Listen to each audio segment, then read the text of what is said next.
I am CA Satish Jalan, and this is your podcast for CA Final SCMP subject.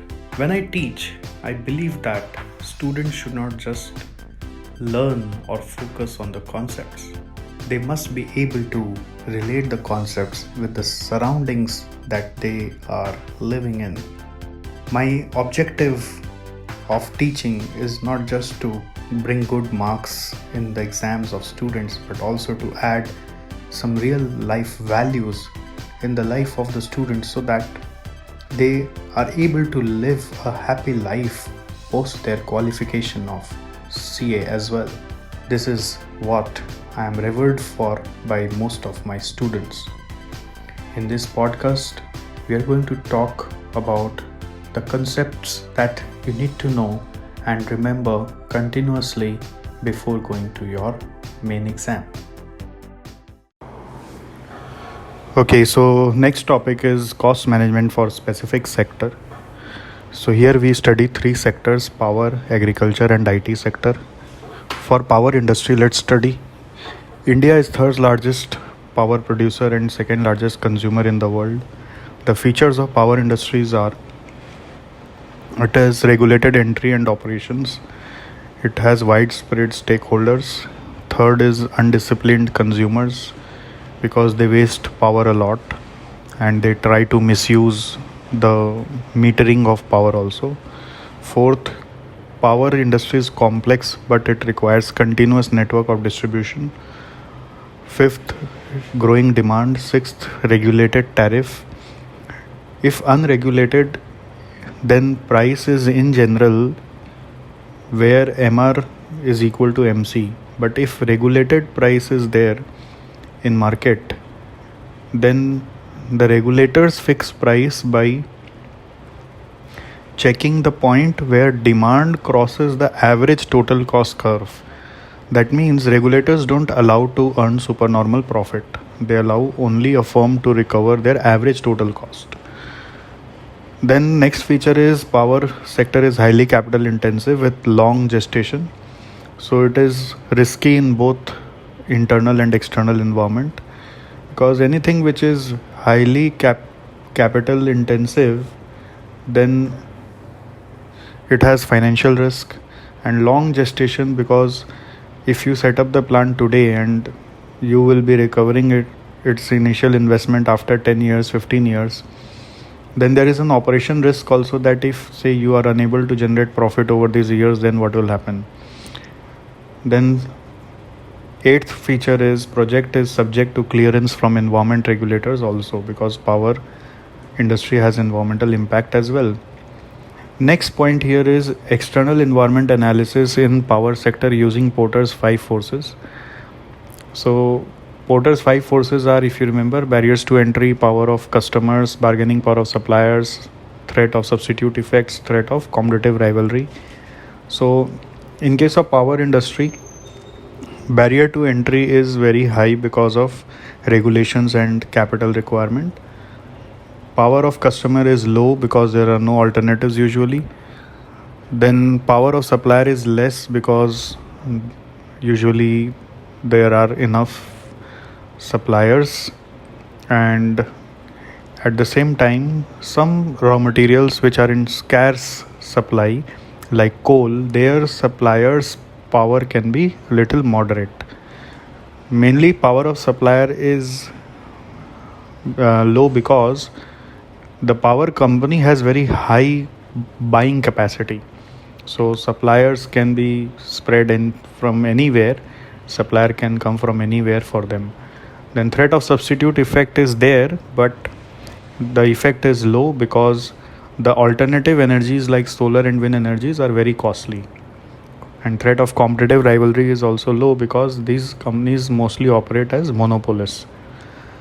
Third, what is the value chain of power industry? It is of three parts. One is generation of power, second is transmission of power, third is distribution of power.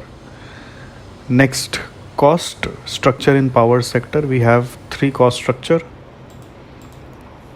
Basically we should study cost structure in three parts: as compared to the value chain aspects. So there is a cost structure for generation, cost structure for transmission, and cost structure for distribution. So for generation, cost structure is you will have cost of different sources of input. You also need to ascertain variability of cost. Then financials in that would be material, utility, salaries and wages, service department expenses, depreciation. Then power industries also maintain technical details like installed capacity, plant load factor, plant and force outage, station heat rate. These are some non-financial factors which they need to maintain. Then cost centers in case of generation is number one, production cost center, which is comprised of boiler, turbines, generators. These are heavy equipments. Utilities are number two. Utilities are like steam, water, compressed air used in production, coal handling plant, demineralization plant, hydrogen generating plant, fuel oil handling plant, ash handling plant. And third is service centers like maintenance, testing, stores. All these are also there. Second cost structure is for transmission aspect of value chain.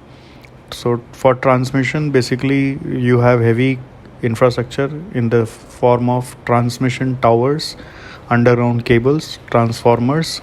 Transformers are of two types: step up, step down, to increase the voltage or decrease the voltage.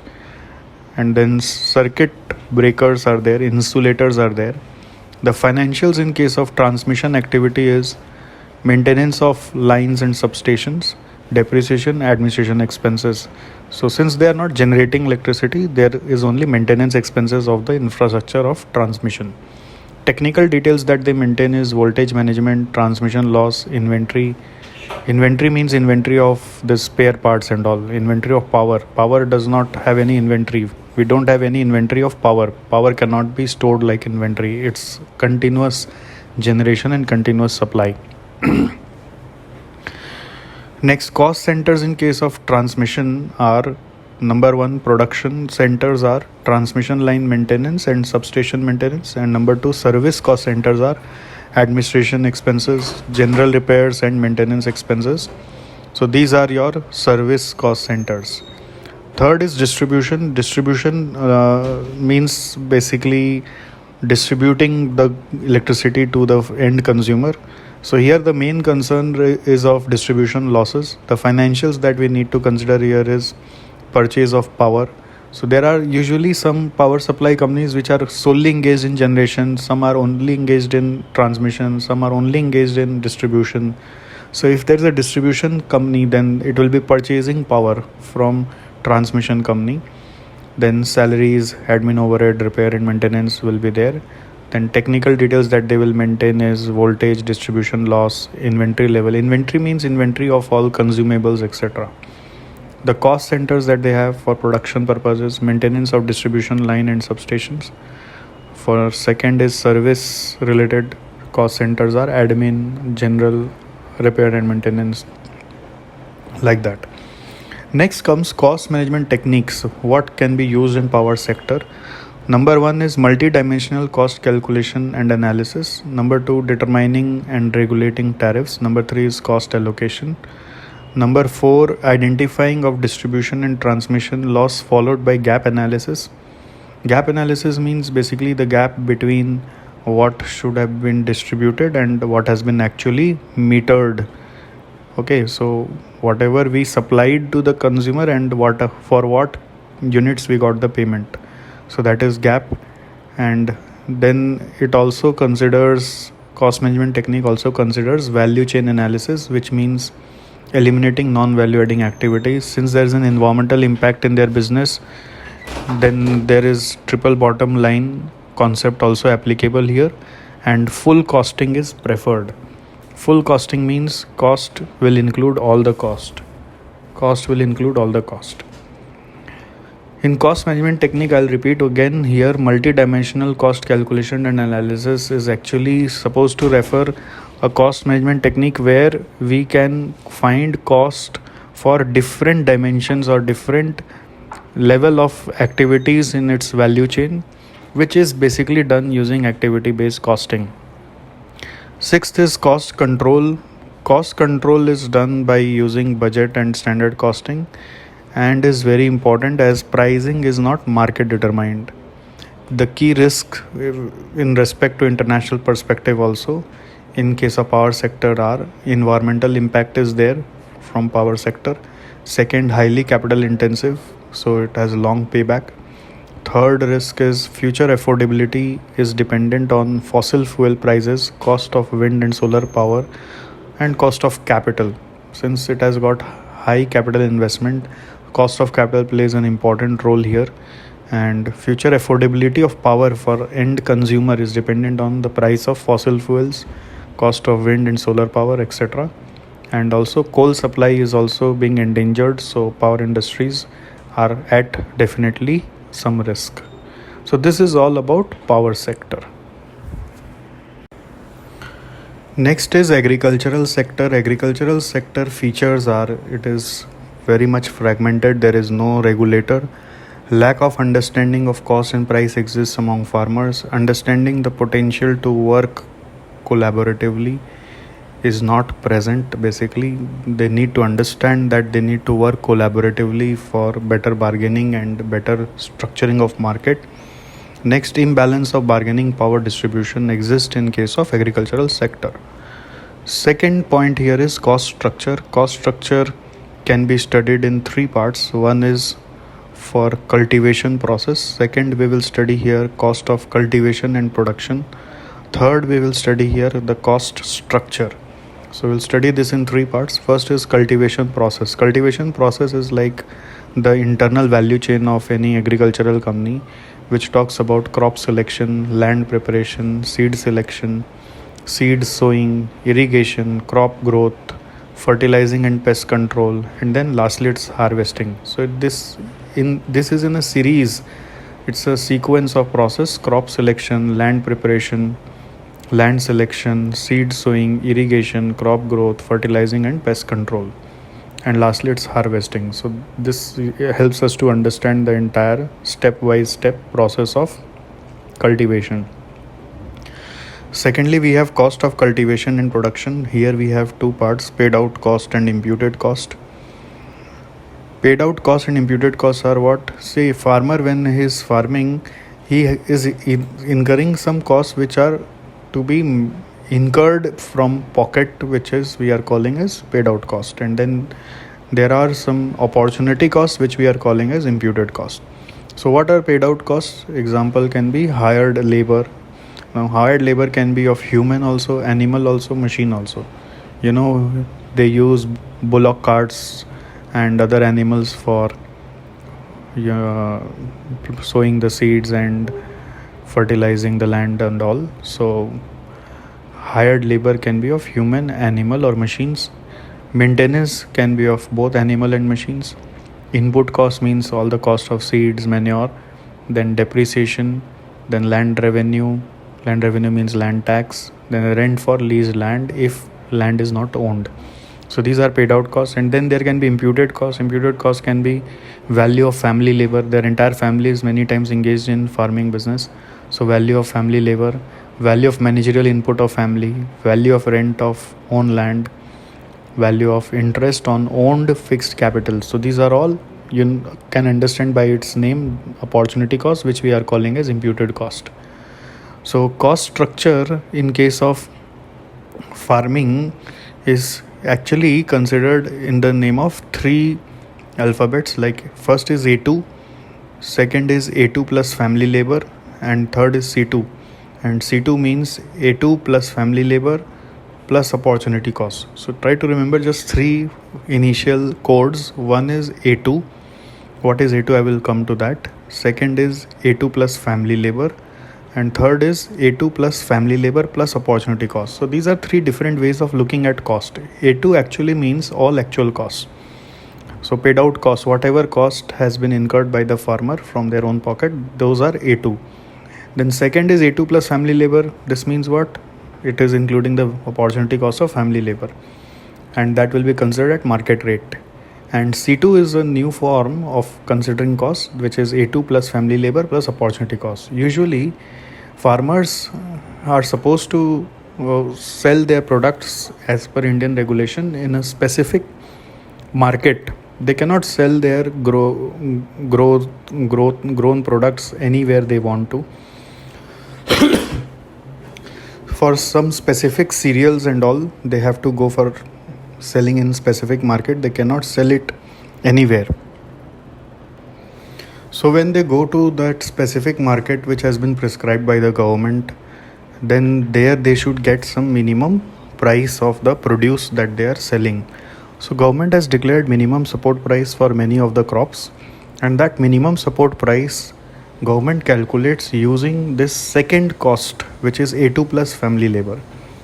Okay, and government only, while calculating cost for farmers, they thought that there should be different ways of calculating. First, there can be only actual cost, which is A2. Second, there can be actual cost plus family labor. And third, there can be C2, which is actual cost plus family labor plus opportunity cost.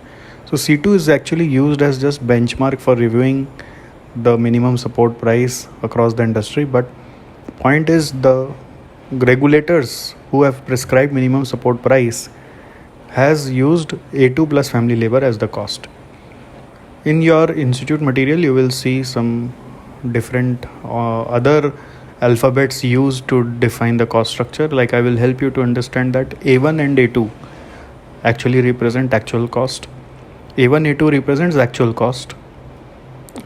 They are considering actual cost for two aspects. One is owner cultivator, another is tenant cultivator. Owner cultivator means he has his own land, and tenant cultivator is he's taking land on rent. So for owner cultivator, actual cost is A1, and for tenant cultivator, all A1 will come again, plus rent paid for leased land will also come. So A2 is equal to A1 plus rent paid in leased land. So in short, you can just remember A2, because A2 will cover A1 plus rent paid in leased land. Alright. So owner cultivator will not pay any rent for land, but tenant cultivator will pay rent for land.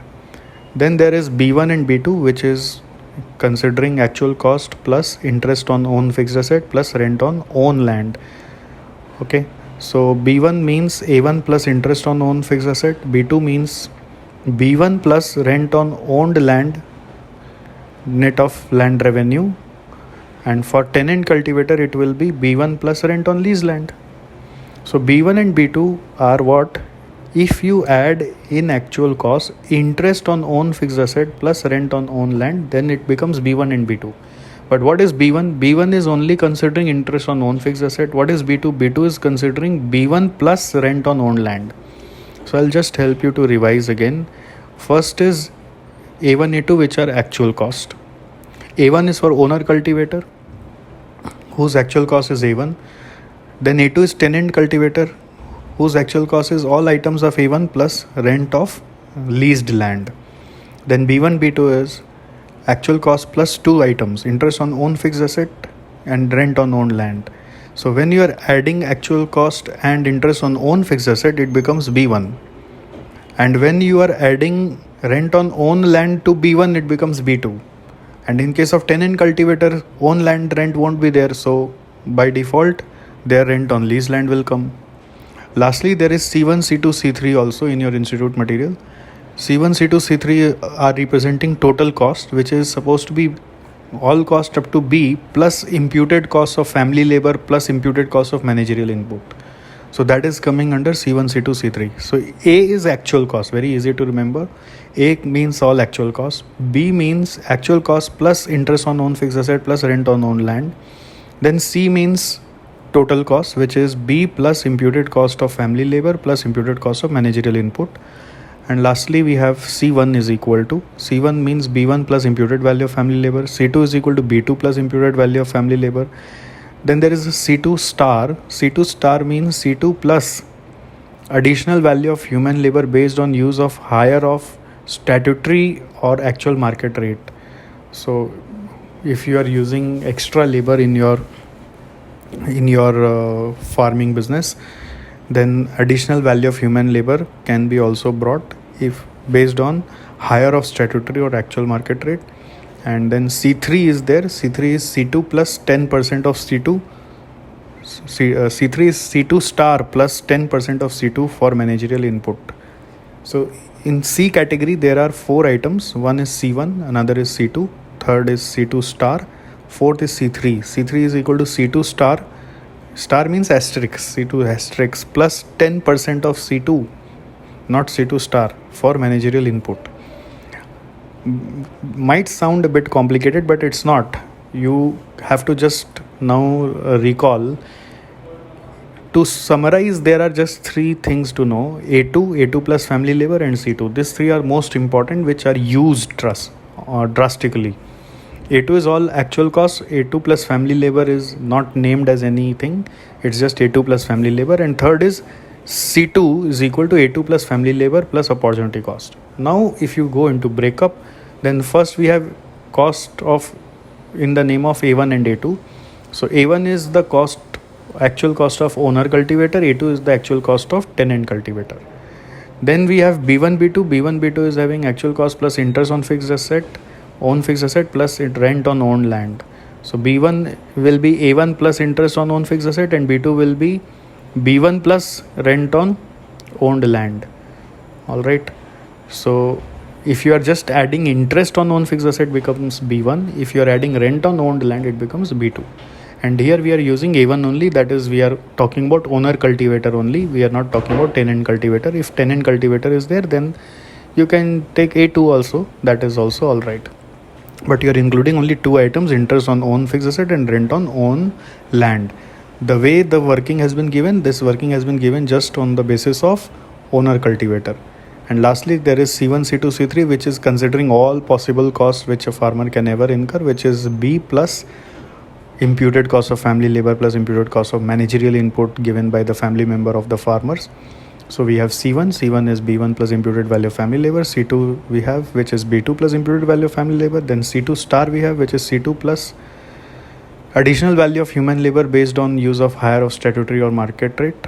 And C3 is there, which is C2 star plus 10% of C2 for managerial input. For cost management, they can use 2 techniques, either target costing or activity based costing. Target costing, how they can use it based on minimum support price. I told you minimum support price is the price which has been promised by the government to be given to the farmers if they sell their certain product to the government. And normally this is basically for awareness of the farmer that even if they are selling to non-government entities, they should not sell it below that. But there is a lot of corruption in the world, so they may sell it below also, because the people are not buying from them. If that is the case, then they might have to sell under the table at any price. But point is, that is how government has thought for the farmers. Then if you know the minimum support price, using that you can do target costing. You can go backwards to understand your target cost and try to produce your crops within that cost. This all is applicable for actually not a standalone or individual farmer. It is applicable when you have a large scale company which is engaged in farming business, so they may work out their target cost using this cost management techniques. Next we have activity based costing technique, which is again for large scale enterprises only. So that will actually identify what part of land and which land are being used for which crops, and based on the number of activities involved in each of the crop, they will work out the cost for each crop. Benefits of using activity based costing is, as usual, it is accurate, it is detailed, it is very adjustable. So if same land is used for different crops, it is possible under activity based costing to allocate costs more properly. Next we study here is tools to measure performance in case of agricultural sector. There are 2 performance ratios. One is benefit cost ratio, another is productivity ratio. Benefit cost ratio is gross returns by total cost, which is somehow like your net profit ratio. So gross returns means actually sum of total of value of main products and byproducts which you obtain from the farming land. That is called as gross return, and divided by total cost. Total cost is either it will be A1 or A2, or it will be A2 plus family labor, or it will be C2. You can use anything in base depending upon the information available, or as prescribed in your calculations. So gross returns is not actually this net profit. It seems like net profit ratio, but actually gross return is sum of total value of main product and byproduct. So it's like sales, gross sales divided by total cost. So it's sales is to cost ratio. It's not profit by cost ratio. Just remember this. And then productivity ratio can be calculated, which is total yield by area. So total yield can be taken in quantity, maybe in terms of tons or kgs, whatever, divided by area, which can be in acres. So it's like input output ratio. So in numerator we have output, and in denominator we have land area as input. Next concept is minimum support price. Minimum support price is the price given by the prescribed by the government, not given but prescribed by the government or the regulatory body of the agricultural industry for protection to farmers against the price dip during harvest season. Usually during harvest season, since lot of supply is there, so supply more will indicate that demand may not be that much as supply. So there may be a price dip because there may not be enough space to store the extra supply. So that time the price usually dips drastically. All right. So during harvest season, the price usually dips. So to provide the protection to the farmers, government has prescribed minimum support price. While determining minimum support price, government considers cost of production, which is either A2 or A2 plus family labor or C2. But in India, currently government is using A2 plus family labor. Then demand and supply is also taken care of. Third thing that we take care is price trends in domestic and international market. Fourth thing that we take care of is intercrop price parity. Fifth thing that we take care of is terms of trade between agriculture and non-agriculture business entities. And next we take care of impact on consumers. And lastly, we should provide minimum margin. Usually it is 50% over cost of production. So these are the determinants of minimum support price. Next, from international perspective, what's most interesting part is our agricultural companies can also have environmental impact because crops uses fresh water which is available down the ground, and usually it is said that 1/3 of food produce that we produce in agricultural land is usually lost or wasted. So basically the crops actually consume a lot of fresh water beneath the ground, which will definitely cause environmental impact in future. And if that food is wasted, so all those water is getting wasted. So it is suggested by government nowadays that we should produce those crops that consumes less water of the ground. Okay, like paddy is a crop which consumes more water from the ground. Wheat is a crop which consumes more water from the ground. So government in this farmers bill also is trying to regulate that production of wheat and paddy so that water under the ground can be saved. Okay, anyways, I'm not entering into farmers bill right now. So costing technique that we are using in farming is full costing or activity based costing. In a large scale firm, 4 major costs are usually there, which are labor costs, production requirements, operation and maintenance, managerial expenses. There is another concept in agricultural sector which is contract farming. Contract farming is an agreement between buyer and farmers on which agricultural production to be carried on a future date be sold completely at a predetermined price. So if you are a farmer and I am a company, I will contract with you that whatever you will produce in the next harvest season will all be bought by me at this predetermined price. The price will be predetermined, and whatever you will produce, you have to only sell it to me. That is contract farming, which is very much popular nowadays. So companies are doing it with farmers. Now, don't read this chapter specifically from the viewpoint of farmer. You should read from the viewpoint of a company which is also engaged in agricultural activities. So that will help you to understand this chapter better. So that's all in agricultural sector. Next topic is IT sector. IT sector covers information technology and IT enabled services. Features of IT sector are: (1) driver of change, hence growth. It has built up e-commerce, which is from business to business and business to consumers, as well as e-governance, which is from government to business and government to citizen. Second feature is it has made the entire world like a global village that everyone can connect anywhere in the world. Third, technology is very dynamic, hence it has very short product life cycle and high R&D cost. Number 4, large portion of IT revenue comes from export. Number 5, it is one of major employer not only in India, across the world. Sixth feature is it has two main risks. Number 1 is data security, and number 2 is it also generates non-biodegradable waste in the form of hardwares. Basically, the hardware industries generate a lot of non-biodegradable waste. Cost structure in IT sector can be understood from two aspects, from hardware aspect and software aspect.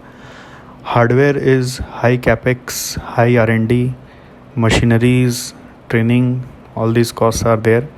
In software, high operating expenses, employee costs is usually more than or equal to 50% of total cost. R&D expenses is high. Then sales support, IT software requires huge expenses on sales support, after sales support.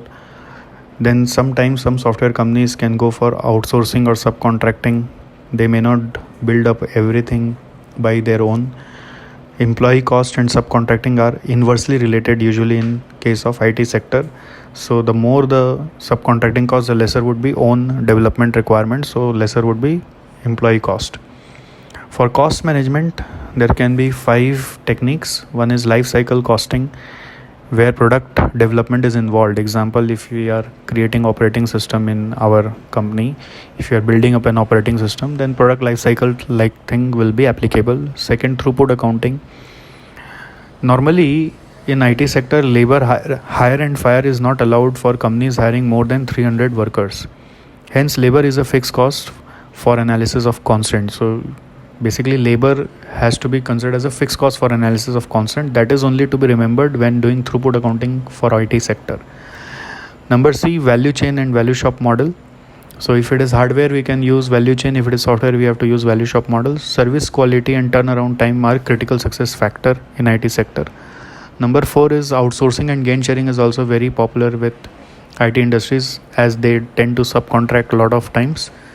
And lastly, activity-based costing can also be used for project cost allocation.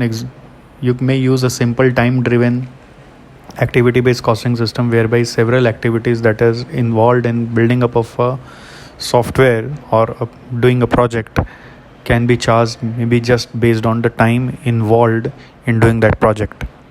Fourth, international perspective, IT is ever growing, so there are many new technologies coming up. Cloud computing, artificial intelligence, edge computing, and in your accounting world, blockchain also is coming. This is something extra I'm just sharing with you. But the new technologies are creating pressure on the companies which have already incurred substantial amount on their current technologies, and there is always a need to upgrade to the latest technology. So what kind of questions can come from this? So as of now, there are two main questions from this cost management for specific sector. First, from power industry question is there. From power industry we have two questions. One is write about impact of Porter's 5 forces in power sector, and also to talk about the nuclear power plant project viability.